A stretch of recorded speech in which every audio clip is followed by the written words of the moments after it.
Welcome back to the channel, ladies and gentlemen. I hope you had a wonderful weekend and that your arrow was green, similar to the one you can see on screen. Today, I have for you my Game Week 16 review, including specific player insights, a lengthy and detailed match analysis section, and my Game Week 17 transfer plans, as well as insights into Game Week 18, 19, and 20 with regards to those plans. Now, for the 40.3% of you who haven't subscribed, as we push and push and push to 6,000 subscribers, I would be greatly appreciative if you do so, and that number will change because I will be checking it tonight.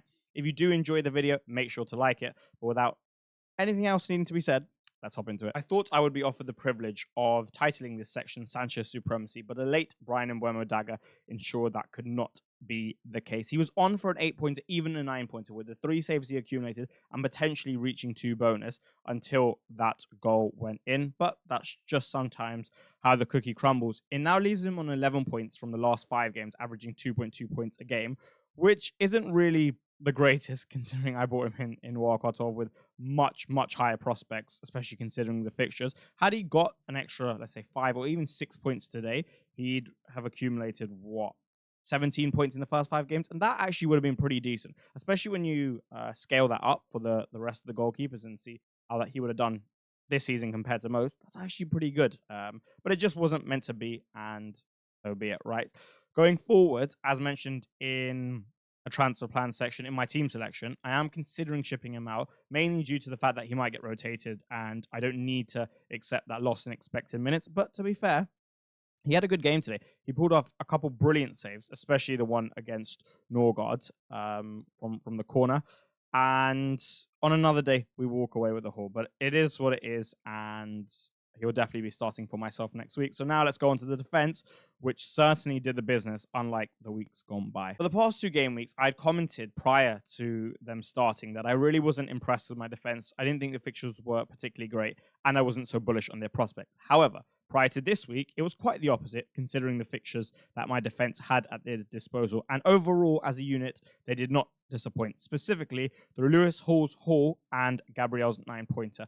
We'll touch on the other guy in a second. Gabriel getting a 9-pointer. Everton really didn't show too much, right, in terms of threat. They don't have the best transitional weapons, and they didn't employ something similar to what Marco Silva did. And when they did, there wasn't that level of effectiveness that Marco Silva carried out. And if you're wondering what that is, I will talk about that later. But yeah, Gabriel coming away with a very deserved 9-pointer. For those who sold him, I would say tough. I don't think it was the best decision, to be completely honest with you, considering what Arteta said in the press conference and considering how good of an asset he is. If you don't own him, I would be looking at bringing him back sooner rather than later, given the box threat that he carries and thus the ceiling and goal threat. But yeah, delighted with the 9-pointer from him, especially because a lot of people have Arsenal, doubled Arsenal defense. So at least my guy's getting, the 3 bonus there. Lewis Hall, this Hall's been on the cards for a while. He's been performing very well for a while now, getting into really good positions, and it's just been millimeters and just very close to the final pass being right or the final shot being right. But he's consistently been picking up the positions. And finally, he gets not only 1 assist to bring him a haul, but 2 assists. Now, the second one's obviously somewhat controversial because people are like, oh, that wasn't the intended target. And we've already had some errors, I would say, this season within FPL as a result of the intended target. But this time it falls my way. So all good. Ryan Nori, I mean, a 0-pointer was not great considering it's Ipswich at home. I said they had firepower, but I still was somewhat expecting of it potentially getting a return. But then, not only that, but he goes and gets himself sent off for a fight after the whistle, which locks in a -2. And you know what? So be it. Him and Dunk have been really poor. And Dunk probably has 1 game left in the side, as you will see, but Aït-Nouri has none. He's gone, and I'll talk about that in the transfer plan section. But thankfully, my defense managed to muster up more than 1 or 2 points as they have done in the past 2 weeks. Usually, we do a review of the team and my general stance within the rankings during the goalkeeper section. However, I thought I would change it up today, so you are getting it now instead. If Jared Bowen is to haul tomorrow night, there is a decent chance I find myself within the top 100k. So with the prospects he has tomorrow, I'm quite bullish that this green arrow gets even bigger. And I think going into the final 3 to 4 game weeks of this congested fixture period, my team's well set. I've got 3 transfers in the bank, good team value, probably a little bit ahead of the template in the sense that I've already got the big 3, and then I'm just building around them. So I'm really happy with the team, and I think going forward, especially in the next 4 weeks, I could do some very, very good things in terms of the ranking, and in terms of the game week, it was good. I would have liked a little bit more from Sanchez specifically, because that was such a big swing between him and Mbeumo, especially when he was on for bonus. But apart from that, I really have nothing to complain about. My transfer works, bringing back in Isak. Jackson gets an 8-pointer after missing a big chance in the game. Okay, fine. Captaincy basically ended equal, only a 3-point difference. And the defense overall did very well, right? So yeah, sure, Aït-Nouri got -2, but the other two did fantastically well. So that is that. Moving on to the midfield assets, Salah does it again. And even though he got a player sent off in the first 20 minutes, even though he didn't have too many opportunities to return himself, he creates a brilliant one for another teammate, which provides him with an assist, and he goes on to outscore Bukayo Saka and Cole Palmer. Force of nature, freakishly consistent and freakishly good. So I tip the hat to any of you who went there. Palmer, the performance I thought was warranting of more than the 2 points. Again, I thought Madwell Makwe was selfish from some of the things I've seen. And yeah, on another day, it's more, but it's not, and that's okay. I think when all the three basically score in and around the same, it's not that big of a deal. Everyone probably finished on roughly the same, unless you captained Isak. Saka should have had more, but we'll touch on all of this in the match analysis section. As mentioned, I'm really looking forward to owning Bowen tomorrow night. I think the prospects for him are magnificent. Not maybe magnificent, but at least very good, considering he might play at number 9. And that's been a fantastic matchup against Bournemouth, and Senesi's out, right? So yeah, looking forward to that. And let's move on to the forwards before we move on to the match analysis section. This time, the transfer pays off. It didn't in the reverse from Isak to Watkins, but Watkins back to Isak certainly does. Watkins gets benched and comes on for a 1-pointer. Isak outscores him by 10, also accumulates 0.1 in terms of a rise on Saturday night, and it's looking like a very good decision. As I've expressed, this is a hold for me until Game Week 25, where I ship him out, and I'm just very, very happy to own. Honestly, I wasn't really expecting to get anything from Nicholas Jackson, especially after I saw the big miss he had, but he comes away with an 8-pointer. Even when I thought he scored, I thought, okay, that's not getting anything else, thinking he gets subbed straight after. But following Brian Mbeumo's goal and how that changed the entire bonus structure and Cucurella's red card, he lands himself an 8-pointer, and he has been a very, very good own since I got him in, apart from the captaincy last week. Top finish from him. João Pedro, people have been complaining about him on the timeline, and I will certainly address that in the transfer plan section. I think it's more suitable to do so there. But slight spoiler alert, I'm very, very, very comfortable holding him, and I don't think it's so much his fault. If anything, it's not his fault at all. I think his teammates could probably help him out a bit, and I also don't think the system in terms of Fulham away and Palace at home has been particularly good for him or Brighton's attacking dynamics in general. So we'll come on to that there. And that's about it. Obviously, Rodgers finds himself on the bench. He'll do so again next week, given it's Manchester City at home, which, to be fair, actually would be a decent game for him, considering City's form, considering the transitional nature that the game will likely have and the opportunities he could pick up. But the team's probably too strong to fit him in there. And like I said, I'm very happy just to leave Dunk on the bench. I have to play him once more, I think. But hopefully not. And yeah, that's the roundup of the team, and that's the roundup of the Green Arrow. Let's go on to the match analysis section, which I'm looking forward to. I have a variety of insights to share with you in this section, starting with Liverpool versus Fulham. So I will be referring to the screen slightly more than I usually do and looking at it slightly less. Now, overall, Fulham really impressed me. And within this particular section, there's a lot of focus on when the game was 11 versus 11 and in the first half, because I think that analysis is more reflective of what you're going to get in the future. And that's one of the reasons I do this match analysis section, so that you can project in the future better than you can without these sections, because you get specific insights which help. Primarily a 3-2 build-up. For example, when Leno has the ball, Robinson was definitely in a natural left-back position, but even when the possession just advanced a little bit, it really was a 3-2 build-up with Robinson being high and wide. Now, Liverpool usually press in a 4-2-4, but one thing I noticed against City was to basically track Rico Lewis, Gakpo tucked inside, because City were looking to overload the middle. And again, Gakpo was actually operating in not just a 4-2-4, but also a 4-3-3 when Fulham were building in a 3-2, and I think in general against a 3-2, it's a very smart thing to do, because otherwise one breaking line pass and you could be in trouble and get turned over quite quickly. I do think in general, the better sides use a 3-2 build-up. You look at some of the ones that come to mind. You look at Manchester City, obviously today used a 2-2, which we'll speak about, but in general, and especially when they're at the best, 3-2, Chelsea, who've been so good this season. And I think against those sides where they've got more competent players on the ball and they're so calm in that 3-2 structure, even if you are to press aggressively, there's not going to be as many high turnover overs. And as a result, I don't think you should be looking at this as a route for points against these better sides, even if they do build up in quite an aggressive and risky manner, right? So, for example, last week, yeah, Spurs press got them some goals and a few chances, but really they resulted from Cucurella's slips as opposed to errors from Chelsea building out the back. So that's something to consider. Moving on to the more important things, however, Fulham initially started with a mid-block of a 4-5-1, 4-4-2 hybrid. And the reason it was a hybrid is because Andres Pereira, I'm going to call him a floater in this type of role. I'm going to call the role a floater. He was very aggressive with regards to when Ryan Gravenberch was receiving. Every time the ball looked to go into him, he would look to get touch tight so that he couldn't turn. He couldn't leverage the physical qualities and technical qualities that he has. And this is actually something we spoke about prior to the Newcastle game. I expressed how I don't think you should go man-to-man with Van Dijk and press him aggressively there because he is so press-resistant, especially compared to most centre-backs, but rather just jump the pivot when they get the ball. And it was largely Gravenberch receiving by himself in the first half, and they did really, really well in that sense. And Van Dijk probably had to hit more diagonals than he maybe would have liked to into Salah, right? And limiting that circulation into Gravenberch, I think, is a very, very effective way to stopping Liverpool's very impressive build-up this year. And I think more and more teams are going to do that. Newcastle did it, Fulham did it. So, there's that to consider. And then when they're deeper, just standard 5-4-1, which has definitely become a bit more popular, I would say, this year. And so is the 4-5-1 to an extent. Everton used it in the games against Arsenal. What I would say is, if you're going to go long, if Van Dijk's going to go long and hit diagonals to Salah more often because your front line of your press is going to jump the pivot, then you want to make sure you have a good left back and a physical one as well to deal with Mo. Because if you don't, in those one-on-one instances, he can constantly hurt you, and it could be a very direct way for Liverpool to score. So that's something to consider.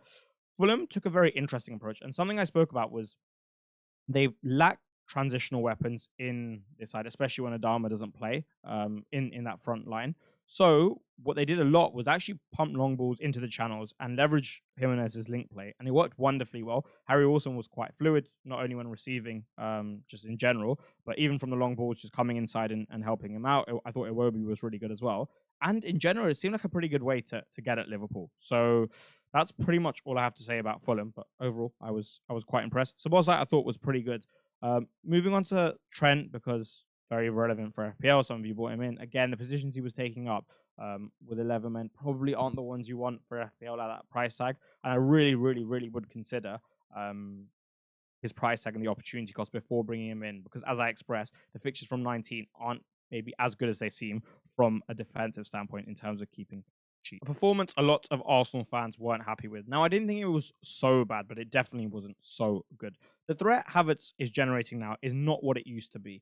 Before, we were seeing him put up a magnificent level of output, and it was looking like the £65 million price tag was certainly justified. I still think it is. However, the threat that he's generating in that side as a number 9 is nowhere near what I think it should be for a title contending side. Now, why is this? Well, firstly, he's being asked to drop into these 8-like positions, and he's not being able to occupy the centre-backs as much as I would like.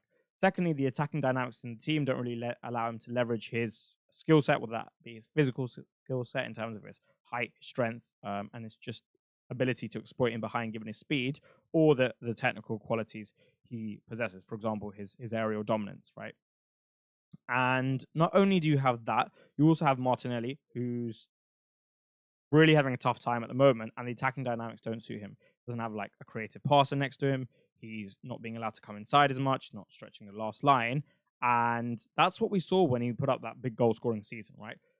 And I don't think Arsenal can just rely on their right-hand side every game, especially when Odegaard's not having a good game and it's just pretty much all falling on Bukayo Saka. There's so much for him to do. And I don't think this is sustainable, especially if you want to win the league in a hyper-competitive Premier League. The other thing is, having Marino at left and mid, I think Arteta potentially does this to improve the physical flooring of the team and improve the defensive capabilities within the team to allow for 2 inverted fullbacks as opposed to 1. Because you look at Arsenal's inverted fullbacks, right? They don't do what the usual inverted fullbacks do and come into the pivot, or have done so in the past few years when Pep's done it, but rather they push into these 8-like spaces as well. And that's why I think he's playing Marino. But personally, I don't think it's working. And I understand his defense-first approach, and I agree with some of the principles, but for me, this isn't working at the moment, and I don't really expect Arsenal to all of a sudden start scoring a bunch of goals against these deeper blocks that are well structured. Look, for example, like Palace is going to be a difficult game away, especially if they play like this and with the same attacking dynamics they did in this game. Ipswich at home should be okay; they should have enough firepower to deal with. But then Brentford at home, Brentford away, Brighton away, where those are two games which should be more transitional in nature. It'll be very interesting to see how they fare there. Just some analysis on Everton. I actually put a tweet out about this. I thought it was sound structurally, like 4-5-1, when they were, I guess, in more of a mid block and then changing the structure somewhat when they go deeper. But when they're deeper, I would like more aggression specifically from the fullbacks. You looked at what Anthony Robinson did to Saka away at Craven Cottage, and it gave him a very difficult time. You look at what Alex Moreno did to Salah at Anfield for most of the game. And I think that's the most optimal approach against these better sides, making it really aggressive so they have less time on the ball to create an opportunity, to make the next pass, to create a shot-taking action, because the more time you give them, the more space you give them, the more you allow it to at least become side to side a little bit more, even if they don't do something magnificent. And the more you get pulled side to side, the more likely it is that, one man gets displaced, a pocket of space opens up, the block essentially collapses in some sense due to spacing issue, really, right? So on another day, I thought with this attribute to attach to the block in terms of how they defended, and this is specifically when you're pinned deeper in that deep block, I think Arsenal could have scored, and they weren't so far off, right? Saka had a shot saved in the second half. They created a couple things in the first half as well. So yeah, Arteta did speak about that. Brighton versus Crystal Palace, yet again an impressive performance from an equal standpoint. Now, one thing Brighton did against Leicester was they moved their wingers inside, almost into the half spaces, and pushed Estepinian and Tariq Lamptey wide to create a line of 5 or 6 at times. However, against Palace, this is probably less effective, and it was less effective because they're so compact in the middle, right? They have 3 centre backs, so they can occupy your 9 far easier. They have a pivot in front, so even if your players want to offer themselves for these small space combinations, they have to be so technical, so quick, so sharp to do so, and really, really hurt Brighton. And their backline wasn't really being stretched either, right? There wasn't too much fluidity or movement or penetration in behind, or particularly brilliant passing in the middle as well. And it also allows you to be transition on slightly easier, which Palace definitely did at times as well. So I thought it was a good approach from Palace, and the game had the possibility of turning out like this. Ismail Sarr looked good, and I wonder if Eze, especially when he gets his swagger back a little bit more, I don't know what it is about him, but when I watch him play football at the moment, it's not the same confidence he's had in the past. Maybe he could drop deeper to receive like he did sometimes in that left half space, and Sarr could be almost a runner to stretch that last line at times as well. Mateta looked dangerous, and the threat from the wing backs was there, and it was there in abundance. They're good enough in the middle, especially in possession, that they can always go into out and release those wing backs when they find space. And they did that one time with Munoz, and it was a beautiful combination. Really scored from it. So yeah, I'm really, really looking forward to owning some Palace assets going forward. And from 19, I think they look like very, very, very good buys. In terms of Brighton, like I said, I'll get on to Chab Header in the transfer plan section, but I'm comfortable. I'm fine with it. Fabian Hertzler-Young, which is something FPL Instinctive spoke about on the timeline. And, for example, I thought it was a mistake to play Matt O'Reilly in that right side 10 role away at Fulham. Maybe this was a mistake as well, not to change the system. I know he made a substitution at halftime, but changed more in terms of the attacking dynamics earlier in the game. But he'll definitely learn from it, and I expect a resurgence from Brighton of sorts sooner rather than later. Of all the Manchester derbies as of late, this was probably the one I was least looking forward to. And to be honest, it was a fair insight considering the game, at least for the first 85 minutes. One thing that I really associate with this Man United game model is that it's low risk, the compactness and numerical superiority in the middle, the fact that it's inverted wing backs, so you're not really looking to release them into space and then transition really quickly on teams, or through build up where the team comes onto you and then you release them and you go from there. But rather, because they're inverted, you're looking to have passing sequences in the middle with lots of small space combinations and a lot of players combining, and then you play it from there, right? Which just means that your outs are less direct. Okay. The other thing is they have one runner in the front 3. You want both players as both 10s to be able to receive back to goal, and in the small spaces and in congested areas and in deeper areas as well. So they should be good for clean sheets. They should definitely be good for clean sheets. They'll keep the ball well. For example, Ugarte today, one thing I noticed about his game is there was a lack, I would say, of really penetrating progressive passes. Commentary was going on about this, so was Roy Keane at half time, that they really weren't taking too many risks, and Ugarte certainly wasn't in the middle of the park. So there shouldn't be too many transitions and turnovers as well against Man United. So in terms of going forward for clean sheet, I think they could be good. Diallo was brilliant today, and as Gary Neville said so many times in commentary, by far the best Man United player. In terms of an attacking sense, I thought there were a number of good performances overall from them. But in terms of an attacking sense and getting something going, he was good. I don't think, and I was going to talk about this last week, I don't think you should press Man United high. I think they've shown that they struggle at least somewhat in terms of building through teams and playing through teams. So when City went to almost that like deeper 4-4-2, they really didn't create much, right? Like apart from that Bruno miss, really didn't have much. And if you come onto them and press them high, at least it gives them an opportunity to leverage their build-up quality, should it improve, and then play through you like that. But if you don't, I think they'll somewhat struggle. So I think that's the optimal approach for Man United. City, I thought, was sluggish and poor today and really didn't create much. And honestly, I think it was a somewhat fair result for United to win, but I didn't think they deserved to lose. Building in a 2-2-2 of sorts. I say that because you had Walker and Diaz at the centre-backs, Vardio coming into the pivot to join Gundo in build-up, and then wide you had Matthias Nunes and Kevin De Bruyne on that right flank. So 2, and then 2, like really wide. And then in the middle you had Foden. Bernardo was pretty fluid in that right half space, wide right areas. Doku on that left flank as well, but wasn't always super wide or wide as usual. They were slow on the ball, and I thought they lacked wide threat as well. Okay, fine, Doku had some goes one-on-one, but it was so congested anyway that if he beat his man, he wasn't directly through, and didn't think he had his best game. And on the right side, you had a real lack of wide threat because Bernardo Silva just isn't that type of player. As mentioned, slow in the middle, and Haaland really isn't creating too many problems when he's not offered that space in behind, and when you're not creating for him. And City don't use him in a way whereby he's important at all in build-up or just setting up chances.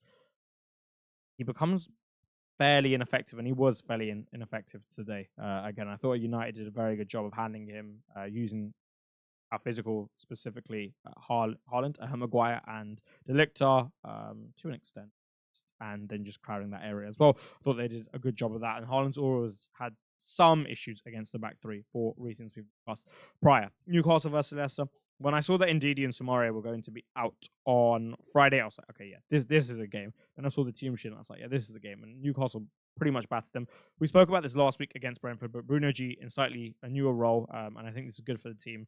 More advanced, more attacking role. I actually looked at bringing him in, but he was 6'1", 6'2", and I was like, oh, well, I could potentially get that from Rodgers. And yeah, as mentioned earlier, Horsehall has been on the cards for a while, and I'm delighted that he actually finally got it. And finally, and it's very well deserved, finally, Isak had a lot of threat generated for him. I thought the chances that the side made for him were good, but also he was sharp as well. So I think going forward, very, very easy hold. I wouldn't read into it too much for Leicester. Okay, they have Wolves at home next. If Ndidi and Samaria are back, they'll be a completely different side. They'll also be at home. Wolves are in a really, really bad place at the moment. I know they've got the new manager bounce, but it doesn't always work.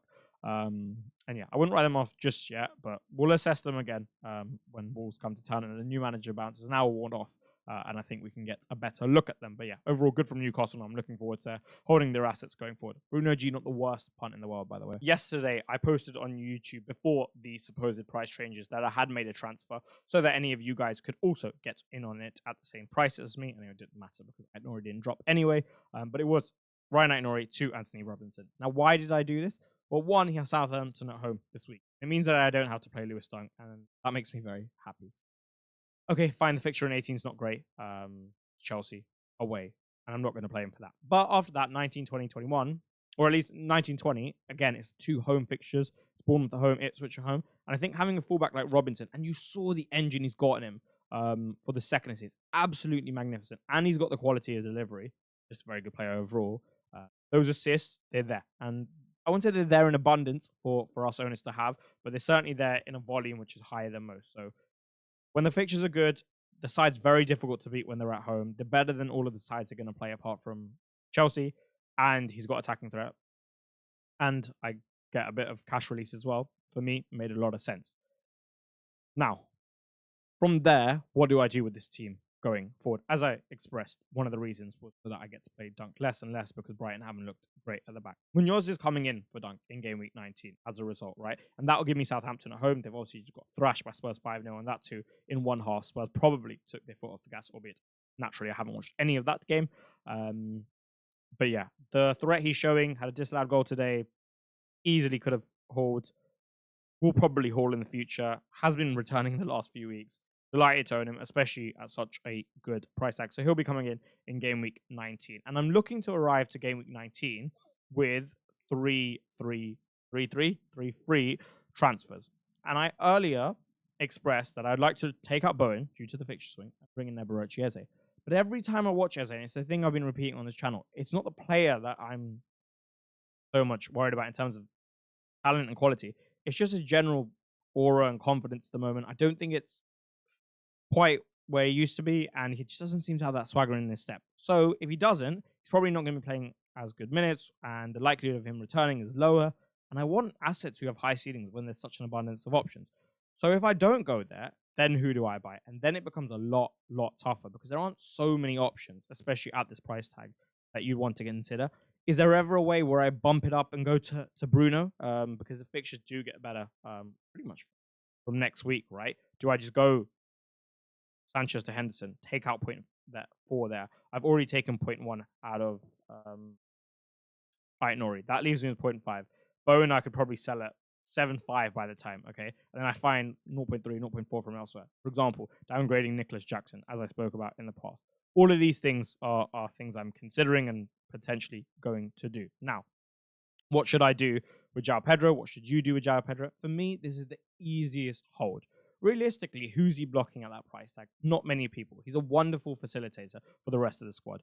Okay, fine, Brighton haven't performed particularly well. But honestly, and I mean with the greatest respect, you know so much more about football than I do. I think this is more on the manager side in recent weeks with the poor selections in terms of his approach to the game, right? But that's not going to continue throughout the season. I also think they're fine against the better teams as well. They have the weapons to beat them. So, for example, where people look at Villa and Arsenal as bad on the FDR, I don't think it's that bad, especially the Villa game, even if it is at Villa Park. And like I said, this is just a quality footballer on penalties who has minutes.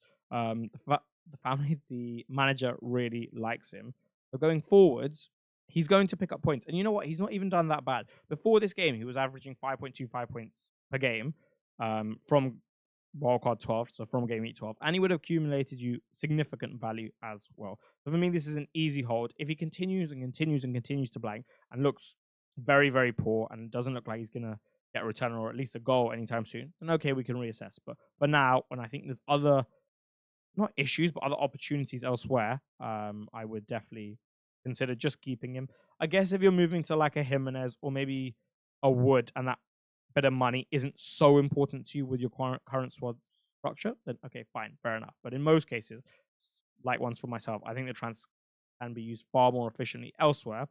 For example, hopping in on Palace assets in game week 19 and targeting fixture swing just in general. That is all she wrote for this video, ladies and gentlemen. I hope you did enjoy it. If you did, please do drop a like on the video. It would be greatly appreciated. As always, I'm so grateful for the support. If you have not subscribed already and you're a regular, or if you're new around here, or if you enjoyed this video, or you've enjoyed the channel in the past, do consider subscribing as we push to 6,000 subscribers. Now, this week, you will have 2 bonus bits of content from me, one on Tuesday and one on Friday, along with everything you need to know, team selection and solving your problems. What it is, I cannot say, but you will see it when it comes out, and I'm sure you will enjoy it. Some of you have been asking for both of those things, and some of you have also been asking for something else. I also got a very, very, very specific DM this weekend, which asked for exactly that. And a lot of you have alluded to it and sent me messages about it, but he really put the whole thing together, and you will also be getting that. And that is something I'm very, very much looking forward to showing you guys, let's say, for now. In the meantime, until I see you on Tuesday, have a brilliant, brilliant, brilliant week. Drop any questions you have in the comments below, and I shall see you then. Goodbye.